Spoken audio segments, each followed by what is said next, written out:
We always like starting these with a nice little bit of laughter. So this is Kat's Dancing with Revenue Accelerator in just about as much time as I want to take up. So it's about 5 questions, maybe more, maybe less, probably more, where entrepreneurs making lots of money are going to be sharing what's working and what's not. So let's just jump right in. In a sentence or two, tell us about yourself, yes, you, and what your results that you help clients achieve. Yeah, so my name's Michael Kittinger, and at the end of the day, I help my clients generate more revenue.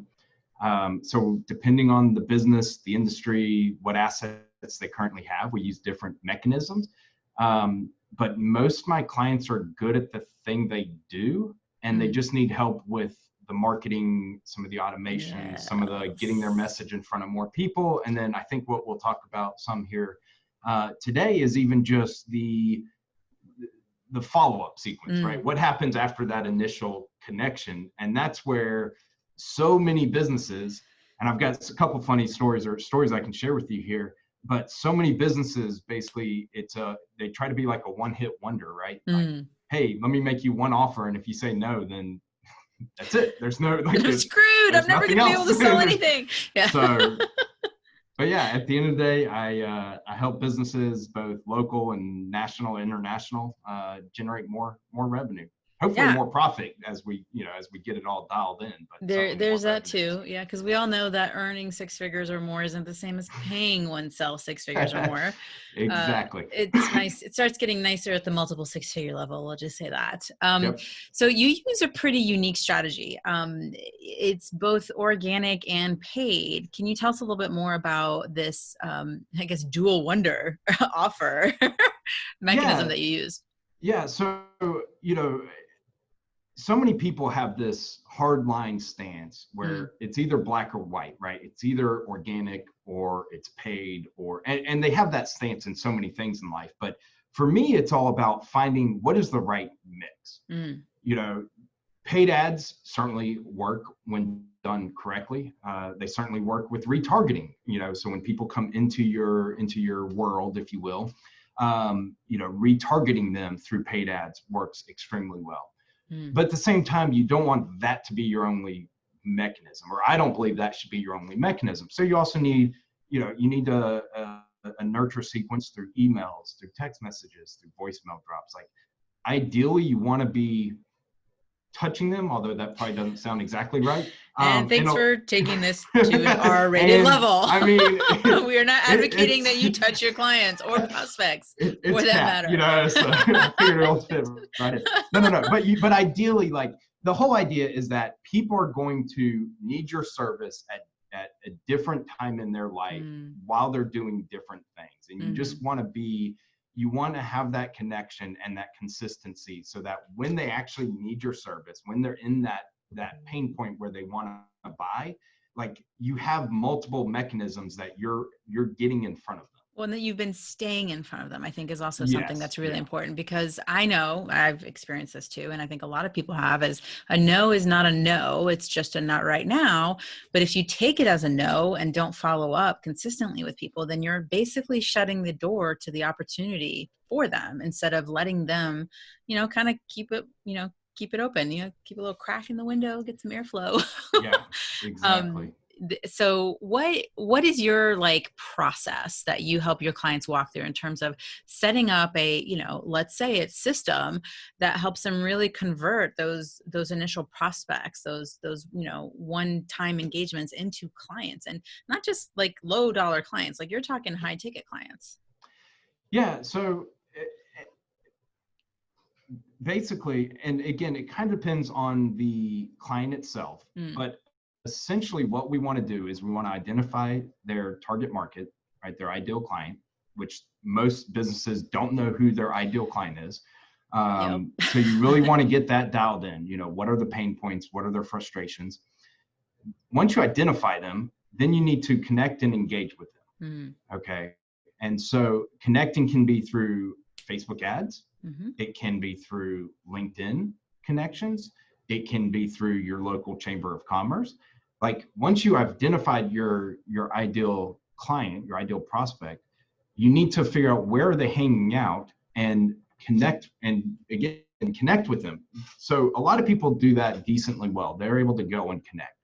where I think so once you connect, then really what you want to do is engage with them. You want to provide value, and you want to consistently provide value.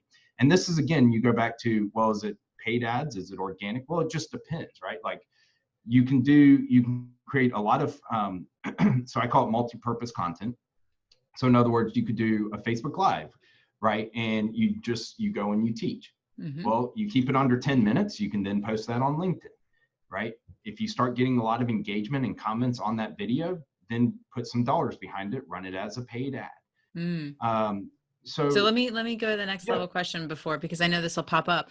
Where do you want to do your live? So, we've got the Facebook group, we've got your personal page, we've got your business page. You can't always run ads in all of those areas. So are you a proponent of doing your lives on your business page and then resharing them to the other locations, or? Yeah, great question. So it changes. And I hate that answer. Because of the damn algorithm. Yeah. For a while, for a long time, especially I'd say first and second quarter last year, what we saw was running your lives through your business page worked extremely well. Now they've kind of gone back to, you get more one-time engage, like while you're live on your personal. So what I have started doing and recommending for most people, and again, it's probably liable to change in another, by the time this podcast comes out. Right. So a couple things you can do. One is I try to build an audience connecting individually, personally, so through Facebook. So what I've started recommending is you do your live through your personal profile. Right. And let me caveat this by abiding by the rules in conditions of Facebook, just so that you understand, yes, we are not recommending things that go against what they, the terms and conditions. Exactly. So, but now a lot of times you can go live on your personal profile and you can share it to a group. Yep. You can tag and add it to things. So that's typically what I'll do is I'll run it through the personal profile. And then either just download it from the phone or what have you, and then just go and upload it to the page. Yeah. And that way your page followers will see it and everything. Because again, right now, at least, Facebook is rewarding going live on your personal profile much more than your business profile.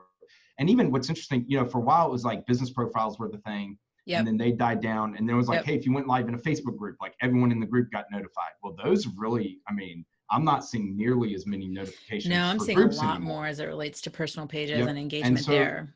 And I think it's just this whole thing where, ultimately, I think we've kind of come full circle where now there's so many business pages, now there's so many groups. At the end of the day, people just want to connect with people. And I think especially after some of this analytics, scandals, and Facebook's kind of been in hot water for years. I think a lot of these platforms are really stepping back and saying, at the end of the day, we're a social platform, right? We want to connect people with people. So at least for right now, I'm still recommending you do your live on your personal profile, download it or share it to your business page, or publish it as your business page then separately. And then, because even if so here's the thing, if you're getting likes and engagements on your personal profile, like on your live, even if it's through your personal profile, it still means that video is probably going to do well on your page, or if you put paid traffic to it. And then you have platforms like LinkedIn where only a few people have the live option. Right. They're beta. To me, it's more right. And I kind of want to back up a little bit because I think it's, obviously where you go live is a decision, but at the end of the day, like this is one little piece of this overall providing value. I call it goodwill marketing, where basically you're just putting out a lot of goodwill. You're putting out value. You're helping, I call it depositing checks, right? So that you can then cash them out later on. Exactly. So you want to deposit the value into people's bank accounts. And so when they're ready to spend that money that you've been giving them, and they look at you because you've been giving to them for so long. Yeah. So however you want, call it that. I call it goodwill marketing. Again, you're just building that goodwill. The whole idea is that you're consistently putting out that goodwill, those videos, those contents, PDFs. So it can be, it can be a multitude of things. You're consistently putting it out there. You're helping your audience solve problems. Because that's another thing I see a lot of times. And I will say every once in a while I struggle with this too, like internally, like, oh, I don't want to give away the farm. Well, here's the deal. At the end of the day, it's typically not a lack of knowledge that's holding people back. If anything, it's too much knowledge. Well, and Right? here's the Too thing, much knowledge have and we not not enough learned it from someone else? implementation. And most of the time, can you not Google it, essentially? Yeah. You're just providing it in a format that people can quickly digest, and they're looking to you as the thought leader. Exactly. I mean, I use this simple analogy. I know how to do a push-up, right? There's no lack of knowledge in how to do a push-up. That does not mean I go knock out, I was going to say 100 push-ups, even 10 push-ups a day, right? It's not the knowledge, it's the motivation and the discipline, the implementation and the action. Yep. So for me, you know, I've kind of come full circle where I have no problem teaching people. Even on sales calls and stuff, like, hey, really, here's what I think. Here's what, if I were in your shoes, here's what I would do. Da da da da da da da. But is that really the best use of your time to go and do that yourself? Or how many sales could you make in those 12 hours that it would take for you to learn and implement it, or whatever, if you focus on prospecting? Because I'm pretty sure if you're selling anything of decent value, like, you could make a lot more money doing that and hiring somebody like my team and I to just go and knock out the fulfillment for you. Exactly. Right. And so anyway, so the first step is identifying your ideal audience, then connecting with them, then engaging with them, providing value. And then it's a matter of converting them.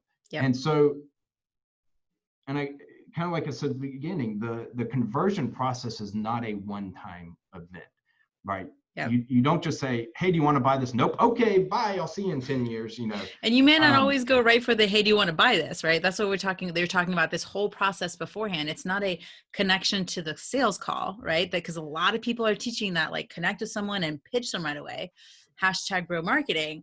But it's about nurturing people through the process to get them to a point where when you say, hey, do you want to buy from me?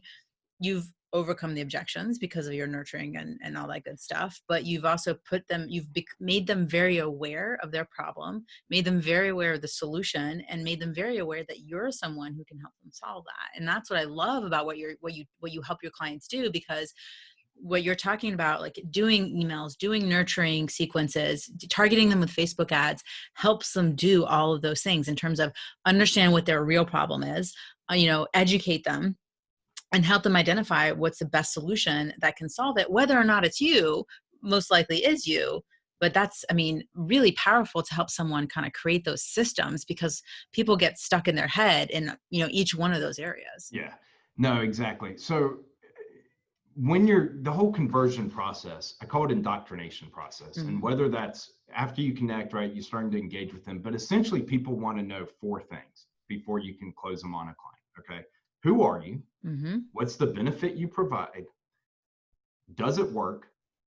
And will it work for me? That last one, right? And it's and a lot of times it is that last one, because, we may see something, or especially if you're in the internet marketing world where there's so much hype, there's so much BS, there's so much, spin doctors, everything, it's one of those where, okay, now I know who you are. Now I know kind of what you provide and the benefit it provides, and you've got some testimonials. If you've gotten that far, then the biggest thing that's typically holding somebody up is the remaining objection is, well, but will it work for me? So it could be, and there's a lot of ways. And again, this is kind of where retargeting videos, or whether it's paid ads or whether it's emails, whether it's, but if you can kind of have a systematic process that really answers those questions. And so some of the things you can do, right? Like when you're talking to people, talk about benefits, not features, right? People buy emotionally, they justify logically. I actually did a Facebook Live the other day on a sales page, and how you start out with your headline, then you tell a story and you sell them emotionally, and then you get to the features and the logic side of it. All the way at the bottom. Yeah, all the way at when the they're bottom. sold, when they're like, okay, so tell me what's in this. Basically that's what happens. Yeah. And the way I explain features is, and the logic side is, look, if you bought something and then you had to go home and explain it to your spouse, right? You're going to sell them on the logical side of it, right? Like you're going to buy it because of the emotion, right? But you're going to sell your spouse on it typically because of the features and the logical cells behind it. And then what you want to do is you want to kind of sprinkle testimonials and case studies, right? And that's really where you help build does it work and will it work for me? Because if you can show other people this having worked, not just for other people, but other people who are exactly like that person who's saying, will it work for me? Then their defenses come down and they're like, okay, well, John was exactly like me, was in the same place, had been, doing the same thing. Yeah. So those are really who are you? What do you provide? What is the benefit? Will it work and will it work for me are kind of the big objections that you've got to overcome. And all of that is done in a conversion process, right? Before they become a client. Now, depending on how much pain they are and where they are in their journey, sometimes that's a very short process. I mean, it could be a few hours, right? A lot of times what webinars do, automated webinars, will try to overcome all those objections in a 45-minute, 60-minute, 90-minute webinar. Sometimes they work, sometimes they don't, right? Well, and we're seeing a trend where they're not working so much anymore. People have gotten kind of quote unquote wise to the reason why to join a webinar is really ends up being a pitch, and people who don't feel like getting pitched don't show up. Yeah. Plus, they're also some of the most expensive ads to run on Facebook. Is webinar registration. Once again, all this comes around full circle. Webinars used to be great. But now, and I think especially, well, so you mentioned Facebook and ads and stuff like that. Rather than run an ad sending somebody to like a webinar, if you just got in front of a whiteboard and basically even just did a screen share, right, and did a Facebook Live essentially of your webinar, and then ran ads to that post. See, then you're staying within the Facebook framework. Yeah, which they love, and they want you to stay on the platform. Even if here's another little tip: if you say, "Hey, Facebook family," "Hey, Facebook friends," actually mentioning the word Facebook, the platform name. This works on LinkedIn too, and all the other platforms. Yeah, they will actually push that in front of more people because you're mentioning the name on the platform. So. Yeah, and it's no different than, I mean, if you have a friend, somebody like a person's name, and in this case, Facebook, an entity's name. I mean, they love the sound of it, and they reward you for. We all want to be talked about. We want to be talked about. We are all our own favorite topic of conversation. So why would Facebook be any different? Oh yeah. So then on the converting, I mean, it's just a matter of staying in touch with them, keep providing value. Don't just stop providing value.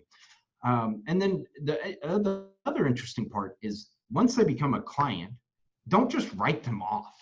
It's not a dollar sign that you check, you get to cash, and you forget about them. Yeah, even if they're a client, still be delivering value, because a lot of times, and again, a lot depends on what's your service, what's your product, but a lot of times, they'll come back and buy again.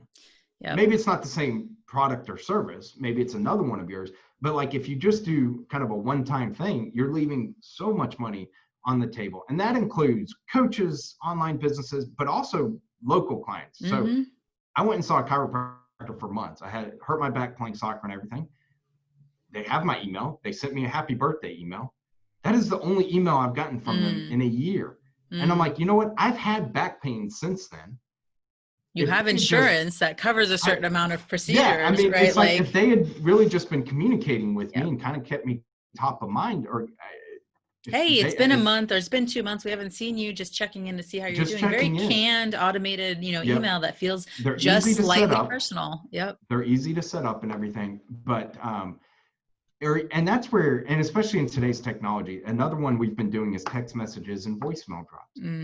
You leave somebody a voicemail, and again, it depends on kind of how they've registered or come into your world, but, hey, I know it's been a couple months since you've been into our office. I just wanted to check in, see how you're doing, if there's anything we can do to help, or even if you just want to come in for another kind of free back exam, hey, we'd love to get you on the calendar. Something like that. I would go in, and once you go in, especially if it's like a chiropractor, they're going to find something wrong with you. No, Right? I mean, like, I may be feeling great. If I walk into a chiropractor and he starts you always cracking need here an and there, he's adjustment. going to be like, oh, yeah, your hips are out of alignment. You sit at a Oh desk. man, Like, scoliosis is on its way, babe. but it's one of those. And, again, it doesn't matter what industry or business you're in. Right. But it's having that communication, that nurture. And part of what makes it so powerful is the fact that so few people do it. Well, if you think about who you buy from, is it from the people that randomly popped up and asked you to buy from them? Or is it from people that actually viewed you as a person, as a human being, and nurture that relationship with you over time? Whether or not you buy, of just being like, hey, how's it going? Just checking in. Or, hey, can I do something for you? Can I help you get your message out in a bigger way? And then eventually that person will get to a point where there's a pain. And if you're the person that can help them solve it, they're going to reach out. And basically that's those fast converting calls of, they already know they want to hire you. They've already worked with you. They know your price point. And so when they say, I'm ready to go, they're ready to go. They've rearranged the finances. They have their credit card in hand, and they just need you to pick up the phone. So I'm going to share a couple of statistics, and I believe these are correct. You can give or take a couple percentage, but a first-time client, right? You've already sold them. They've already bought, is 30% likely to buy from you again, right? So that's easy money in your business. They are something along the lines of 54% likely to buy a third time, and then 72% likely to buy a fourth time. So third, yeah. So every time they buy, they increase the percentages. The likelihood they're going to increases. buy again. So when you look at someone who's bought from you the first time, what's that lifetime value? Even if it's not like they're going to buy 4 times in the same year, but if you have your first, program is 5,000 and the next one's 10,000 and the next one is 15,000, right?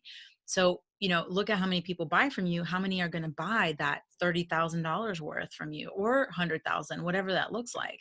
But the key to getting to each stage is to do what you help your clients do, which is help them continue to stay front of mind.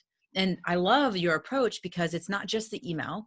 It's also on Facebook where they're hanging out and where they're just chilling. It might be LinkedIn too. It might be wherever. It might be, all kinds TikTok, of different. Right. I've not tried, but yeah, but I'm sure you will, because that's part of what you do. But think about that, of just that presence, of that consistency, but hitting them from the different angles is, and like doing a Facebook group and having, your content, which you didn't talk about, but I know you do, which is re-leveraging your content multiple times over on different platforms. And then doing it automation, with a system and automation, like, hello. So I guess a couple additional things here. One, I think it's important to connect with people on multiple areas, platforms, different areas of different platforms, is because, we've already talked about how much Facebook has changed. I mean, even just, right, like Facebook groups are great. Don't get me wrong. They are not as powerful today, I don't think, as they were even 6 months ago, 9 months ago. Now, I think eventually it'll swing back and everything, but like, if like emails, do emails get as open, as much as they did 10 years ago? No. But does that mean you drop email entirely? No. Well, and snail mail is coming back, right? So that's snail another mail strategy. Works. I mean, so ironically, one of my clients is the largest print newsletter company in the country. I mean, they do like 1 million pieces a month of print newsletter. Why? Because everyone's gotten away from actual printing. That now when you send a very nice, well done, they have copyright, laid out. It's not especially for like dentists who just printing. leave it at their who leave, and then for dentists who leave it like at, in their waiting room and stuff. I mean, it's extremely powerful, right? You ask people to take it with them and all that. So I think the more you can connect with people, I don't think you should rely on one necessarily, like just organic or just, and part of it too, like as you're doing these videos and everything, I mean, that's going to boost your organic, again, you do a Facebook Live, download it, keep it under 10 minutes. You can download it. You can post it on YouTube. You can post it on LinkedIn. You can, transcribe it. There's a long form blog post. You can take the key highlights of it, turn it into an email. You can, a lot of times you can take the pieces of it, turn it into a PDF guide or lead magnet. Take a quote, make an image. So, and I know a lot of people may be thinking, oh my gosh, that sounds like so much work and so much cost and everything. The key is to have a system, right? I mean, there's people you can hire on Upwork, Fiverr, free up. There's US based companies who basically, you just give them the one piece of content and they will create the 20, 30 pieces you need. So again, it's, you pay different price points and everything. And, but yeah, I mean, at the end, or you do it yourself and you just figure, okay, for the next, 6 months, I'm going to be doing this myself, but I know time or money.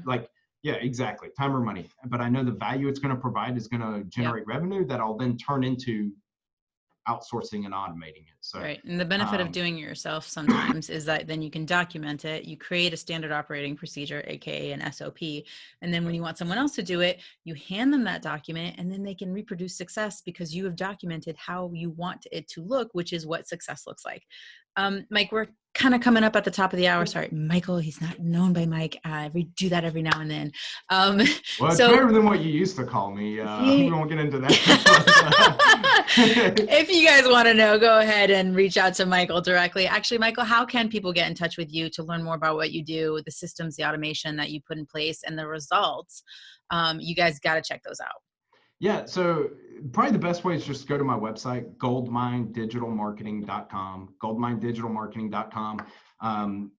We can do a free analysis of some of your organic and SEO and stuff like that. You can schedule a free marketing call, basically where, again, I'll kind of ask you where you're at, where do you want to get to, what assets do you have, what's stopping you, and I have been told by numerous people I actually provide too much value. I think you may have told me I give too much value on my like, on my stop calls. it. You're like, I can't. Because I will basically lay out exactly, here's what you should do.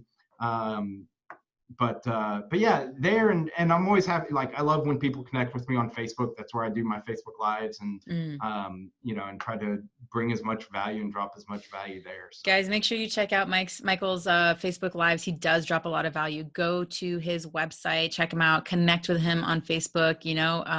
There is a plethora of information for you guys to go out there and action. Michael, thanks so much for joining us today. And I think this might have to be a repeat. Yeah, no, this was great. I appreciate it, Kat. Thanks. Thanks.